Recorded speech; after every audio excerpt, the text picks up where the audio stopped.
It's day 242, and today I'm talking about gigs, because we can now expect some phone calls because gigs are possible again. So here's 3 tips for those tricky phone calls with bookers. Number 1 is know what your job is. I've already had an inquiry for something later this year where, don't get me wrong, I'm very interested in doing the job and I'm grateful for the phone call. It's a vote of confidence in the arts and in me, that somebody out there is going, oh, let's have live entertainment there. That's what we've all been asking for months, isn't it? To be recognised, to be remembered. But beware.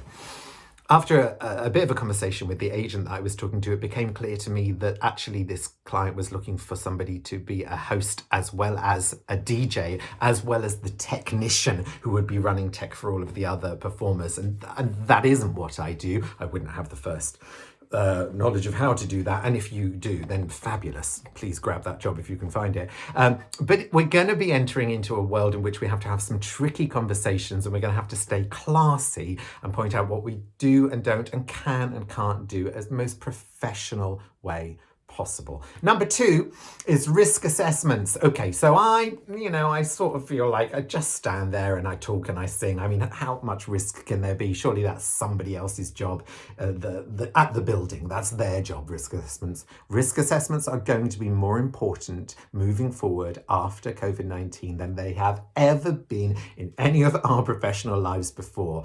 Get on it now. Get out your paperwork, download some templates, ask a friend online if they've got something that you can use as a starting point, and then make it yours. Make it about a post-COVID world, because it's going to be asked for, I guarantee you, and you can use it as a really important selling point for why you charge what you charge. And that brings me to number 3, fees.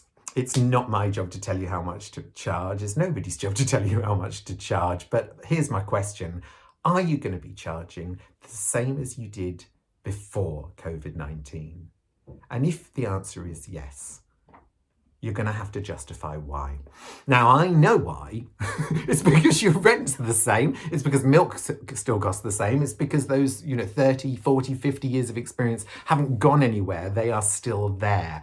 But it's a buyer's market. And sadly, there is Marks and Spencer's and there is Aldi. And clients and agents don't know necessarily when they contact you. Perhaps they should, but they don't always. Why? You have been doing this for decades. You spent this many years training and it cost you that much money and you've got this many reviews, when there's somebody over here offering to do it for a fraction of the price. So that's a very difficult thing, I know.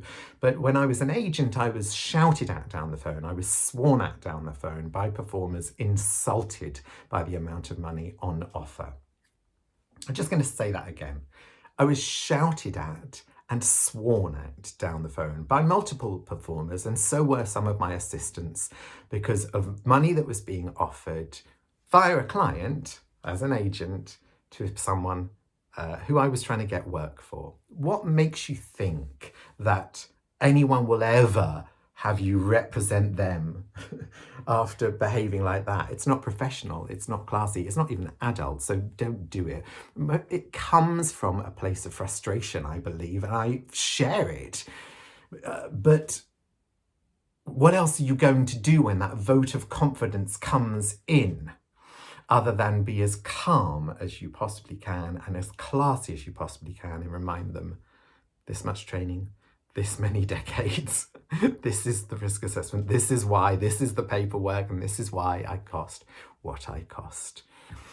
Tricky conversations coming forward, but at least we are opening up. And if we want to be part of the opening up of the economy, of the opening up of the world of work, and I think we do want the arts and artists to be part of that. When you get a vote of confidence inquiring, make sure you do everything you can to help and keep it classy. I'll see you tomorrow, if we're saved.